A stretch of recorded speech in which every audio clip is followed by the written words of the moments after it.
Welcome to 영국 망고. And today we're talking staying fit in London. Over the lemon water. Yeah. So grab a drink and come join us. So how do you stay fit in London? So, to be honest, I was not really a gym person. But now that I get close to 30, I stay healthy by going to gym class at least 2 or 3 times a week. So you go to like formal classes? Yes, I prefer at least 2 times a week of intense exercise, which is like the gym I go, they have like circuit exercise, which is like you have like 6 different stations and then you take a rotation again and again. And then I think the rest of the day I like to just do like swimming or running. I don't really like running outside. Ooh, why not? Because I feel like maybe I'm kind of person that likes to control the environment. I do not want like a wet mud on my shoe. So yeah, I'm a bit of gym person. Oh, but that's interesting. In terms of the liking to control your environment, does that extend to other areas of your life? Oh, that's a sharp question. I like that, Sha. I like to psychoanalyze. I think with the work I do, I think I don't want any unexpected task. I get stressed when there's like my boss tells me to do something over the priority that I've already set on the day. How about you? What is your style? Oh, I feel more chaotic than that, like having controlled. I used to, when I was younger, like go to the gym, use the treadmill a lot, and I would like watch TV, but I found that too, like I'd be distracted by the TV. So I find certain forms of exercise very boring, like just running on the spot or just running. I think I need more stimulation. I love hiking, I love walking, but running isn't for me. But things when you go to classes that are a little more creative, like my friend does so many classes, and I've done a few with her, that are sort of more strength and flexibility focused. So a lot of calisthenics.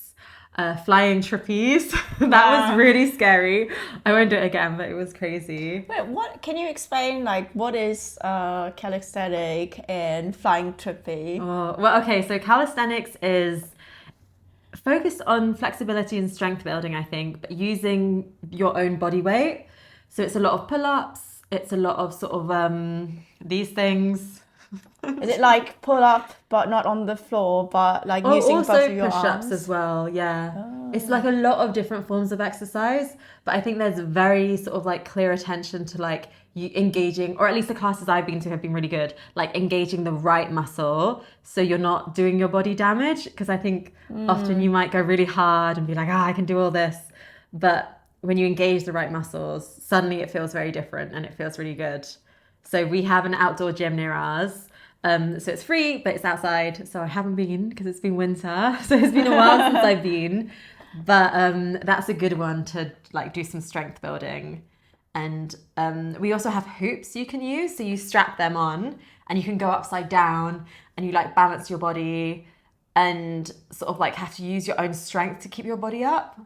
And then there's also resistor bands that you can use to try and pull. And it's all sorts. Have you tried calisthenics before? No, I think you did tempted me to go with you, but I'm telling you always go in like 6 a.m. or just too early for me. Last year we used to go at like 7 a.m. because my flatmates, we go together. But it's been a while because, you know, it's cold and it's been a winter. Well, you will see the sunlight behind us, but that's definitely not a normal UK daily weather. But yeah, speaking of outdoor gym, like I'm not sure. So you went to Korea with my sister like a couple of months ago. Yeah. But I'm not sure you noticed, but in Korea there's so many outdoor gyms. Ooh, I didn't see that. Yeah, I rarely see young people exercising in the outdoor gym. It's usually reserved for old senior people. Yeah. Is there quite a good sort of culture of exercise sort of in the older generation in Korea? I'm not sure, but I think in Asian culture, people like to do group exercise. For example, in China, people love to do like Tai Chi in the morning. It's actually really funny. So I did exchange student in China, and there's no proper announcement of like, we're gonna meet here, do this exercise, but just in the morning, people just come to the same space, do the same exercise, and then just go back to their home. I found it like a bit of ritual exercise. It's nice. Did you enjoy it?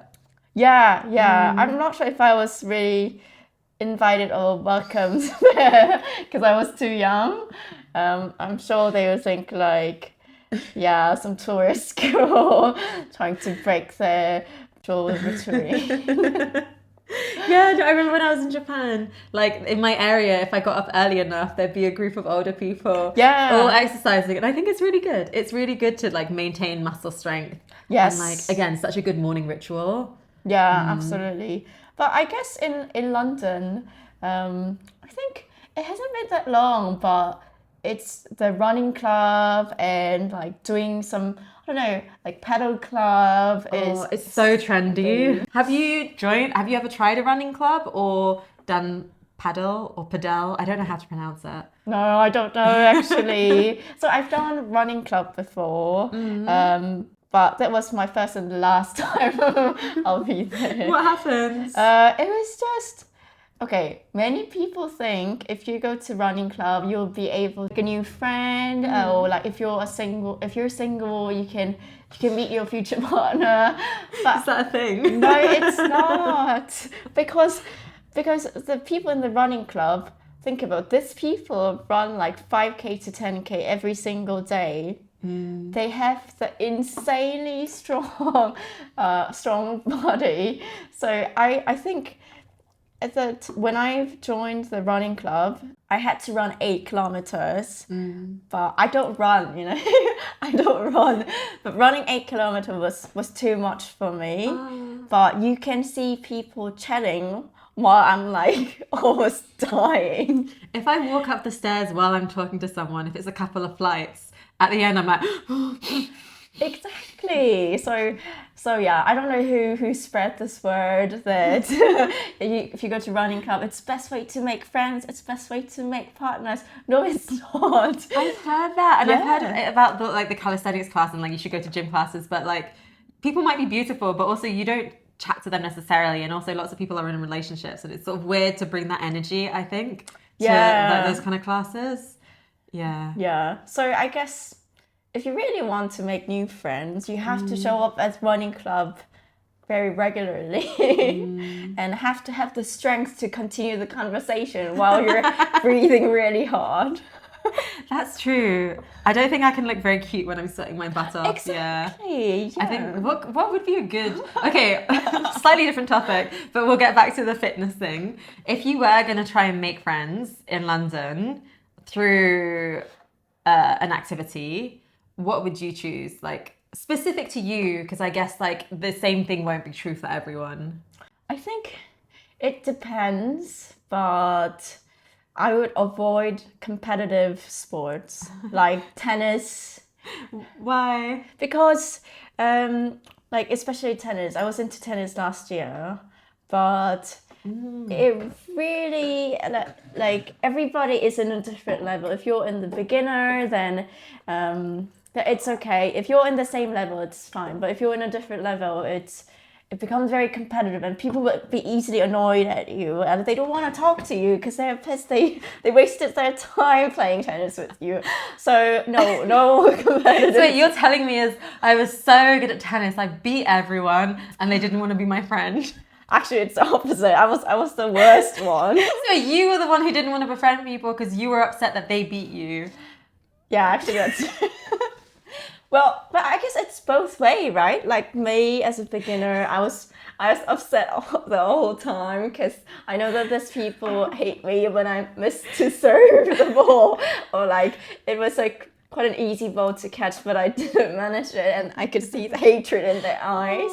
On the other side, like on their perspective, I understand they're annoyed because they really want to have fun. Also, tennis could be very intense, and people in London, many people are in a professional level. Yeah, so not a competitive sports, but I guess paddle. Again, I don't know how to pronounce it properly. I think it's because it's from. Is it from Spain? I think it's from Spain. Originally, it's pronounced padel, but if you're saying it in English, I do think you sound obnoxious. People will be like, "You're trying to be fancy." If you say padel, so I think paddle is what most people say. Yeah. Yeah. So paddle is like an easy version of tennis, I think. Is it? I've never tried it. Like, what makes it easier? Play. I guess the court is slightly smaller, but also you need the racket looks different from the tennis racket. So it takes a less strength to hit the ball, and the key to playing paddle is not about strength. It's more like your technique to make sure the ball lands in the right spot. So yeah, I think it's a good sport where people are less competitive and you don't need to put like thousands of hours into getting to a different level. Or is it maybe that you've played paddle with people who aren't quite as good as the tennis players, so it feels like you don't have to put in as much? Yeah, I think you're right. It's more important to find a group that is in the same level with you, who has a good patience to grow together.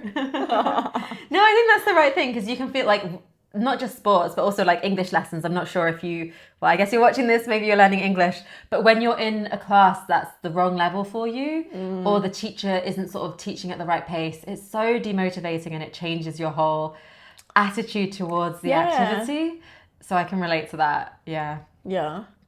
So from what I've heard, I guess you're not a gym person. I have been to your gym. I like that gym. It's a nice gym. So I'm not a gym person because I think the money it costs and the actual using the machines doesn't stimulate me. But it's the actual swimming pool. I'm a water baby. I love swimming so much. Swimmer. Yeah. And they also have a sauna at their gym. I like that too. So I like that. But the actual machines where it's like lift up, lift down, lift up, lift down. Yeah. Maybe I like it now, but I didn't when I was younger. But you're right on like how expensive the gym is in London. Yeah. How much do you think is like the normal price for a gym in London? It varies a lot. Where I think it's same with like which supermarket you go. It's the same with which gym you go, then you'll know like how rich this person is. So I don't actually know the gyms very well because I don't go to them. I go to classes or outdoor stuff. If you give me a gym name, can I guess how like fancy it is? Yeah. Okay. Oh, Virgin Active. It's like not the cheapest, but it's relatively cheap. No, you got it wrong. Oh my god, the Virgin Active is, I guess it's the most expensive one. The most expensive? Yeah. Is it like a really good one though? I've never been, but I've heard it's £200 to £300 per month. What does that include? Well, so the thing about this expensive gym is maybe it's close to the British culture. It shows where you are in the society, you know? It's true. I'm getting to that age where more people I know are in members clubs and sort of more part of these groups. And there really is like some groups are more attainable than others, and it really is a very different vibe. Yeah, exactly. So people actually pay for this gym membership. So because it's a really good way to make rich friends or like very good network that, I mean, like if you could afford a gym like monthly, like I think it's like £300. And actually they're very cheeky when you register for the gym. You have to pay a registration fee, which is also a couple £100. There is many add-ons like Virgin Active. They have branches across London. If you want to access like all the branches, that it's like it adds a couple £100. It's so much money. I know your gym was pricey, but this is crazy. Mine is like, I think it's quite reasonable. So, okay, another one. Third space. Cheap. What? No! Oh, come on! Oh, but third space sort of implies, so third space, the technical term is like spaces you can go kind of for free, like where community can come together. So they're kind of co-opting that term for their expensive gym. Is that the... Like, what is third space? No, it's not. What is that? I've never heard of that. Third space is so fancy. Like, they have one in Canary Wharf, they have it in Tower Bridge. So, I'd say third space is slightly cheaper than Virgin Active, but it's still like 200-ish pounds. That's a lot. It's a lot. So, I am curious, because we know someone who had got a membership at the Ned. But it was for the gym, right? Yes. Like how, like, also members clubs in London could be a whole separart video, which I'd love to, like, do you know much about members clubs? It's a weird concept. Is there sort of an equivalent in Korea? I think a lot of old generation used to have, but I can't think of a members club in our age. Yeah. But I'm hearing more people are part of members clubs in London. But like, so for the Ned, like how does the Ned membership compare to a gym membership? Yeah, so I think there's many different ways to have a gym membership. So one of the way is you buy a members club, and the members club provides access to the gym. I guess the members club gym, like on top of the gym, you get like a members night or like discounted drink from the members building. So I think this kind of ad hocs are the benefits of members club gym. So I wouldn't say like people go for members club just because of the gym. They go it because the gym plus some other benefits coming and along. Opportunities for connections, for sure. Yeah, I made someone take me on a date at the Ned. I was like, yeah. You should. It's a nice building. It's good. And they have live music there as well. And to be honest, so they have a bar. They have several bars on the ground floor.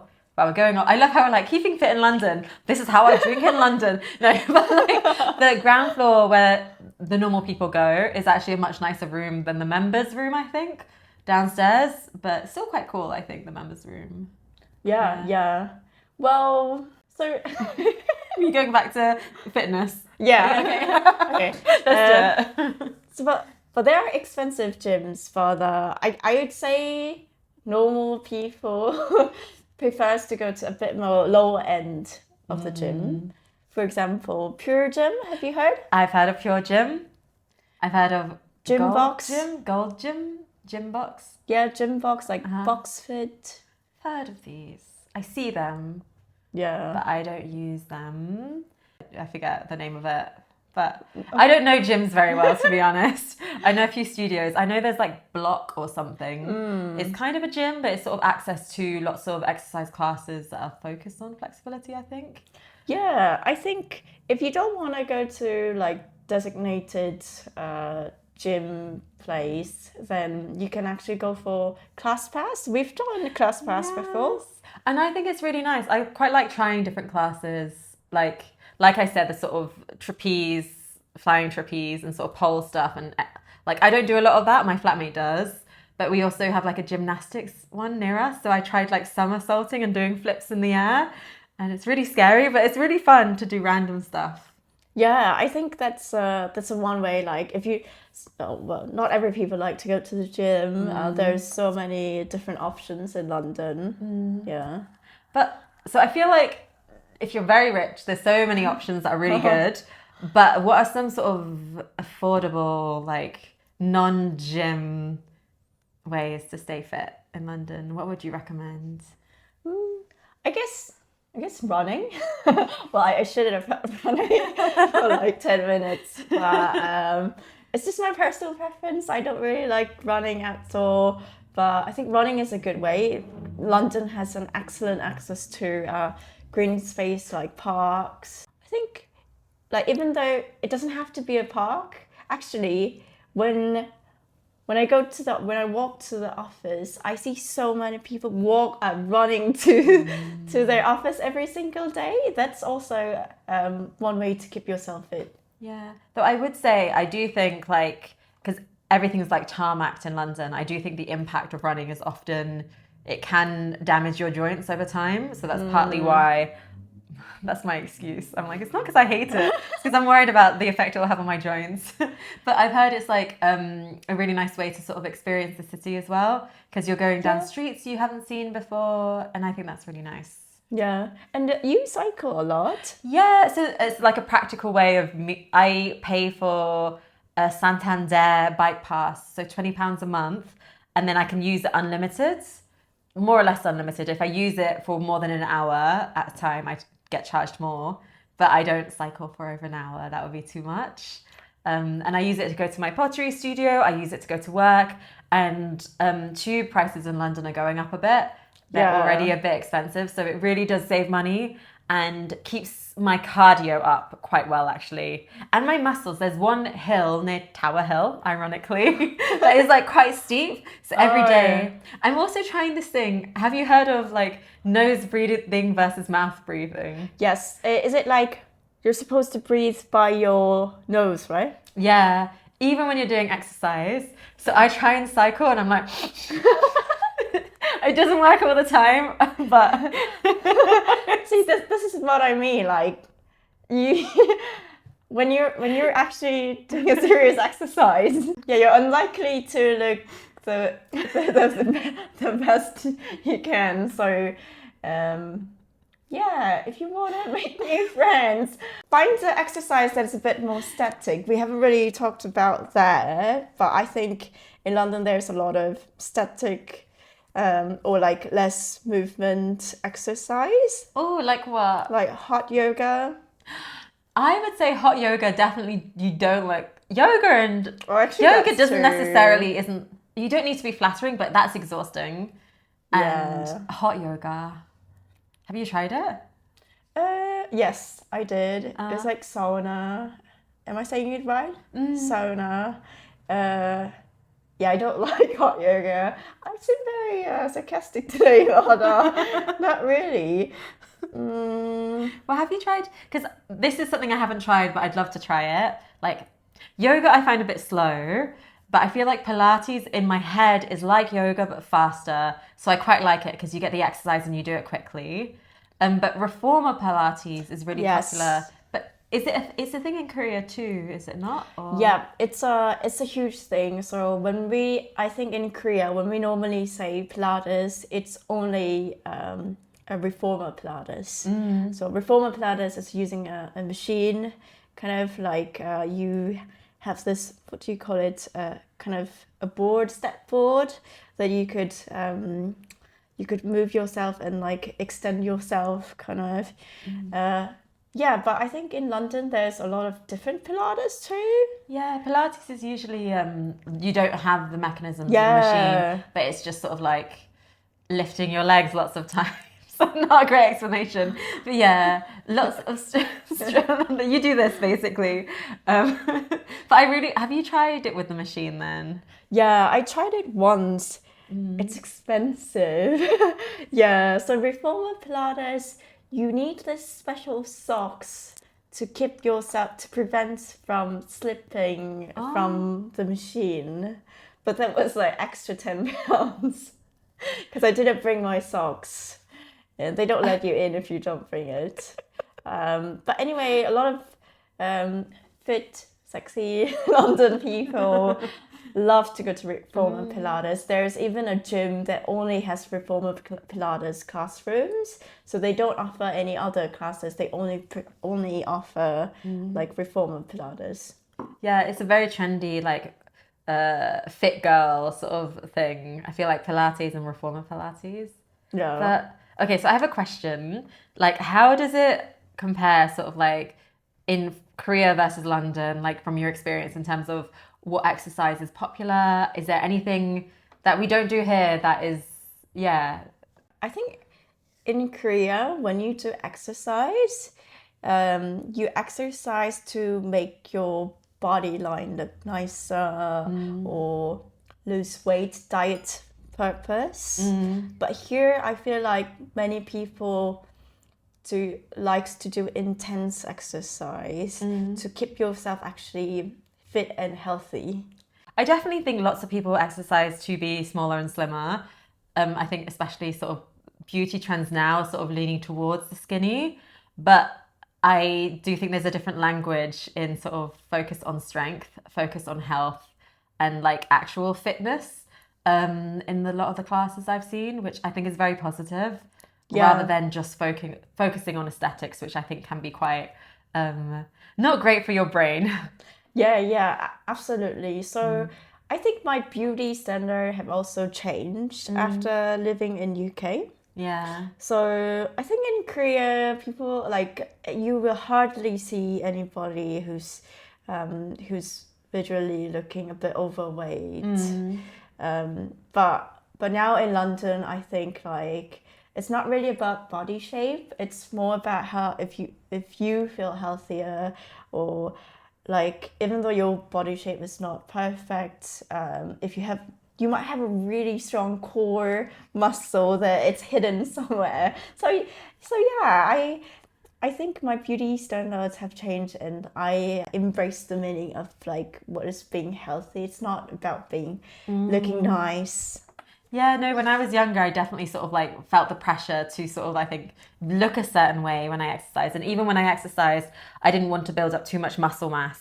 Yeah, this is a very common thing. So is it like you don't want to be too bulky when you exercise in Korea? Is that quite common? Yeah, like if you go to the gym in Korea, you'll see so many girls with very slim, very good fit of the like yoga clothes, or like your gym clothes just looks perfect on you.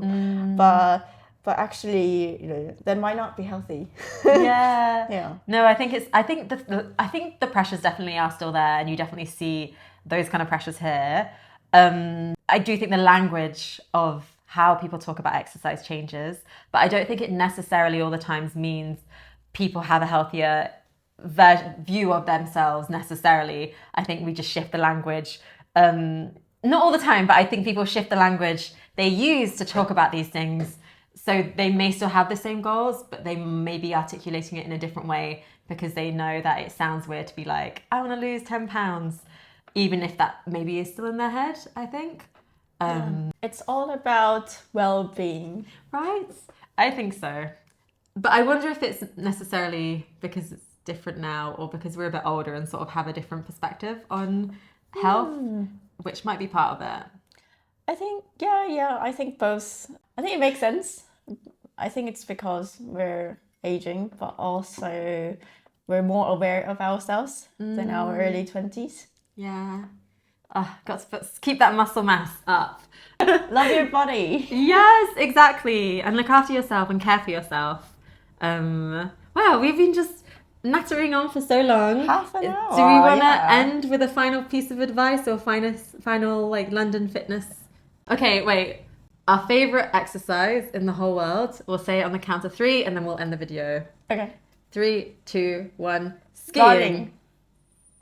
I lied. Come join us next time. This has been you.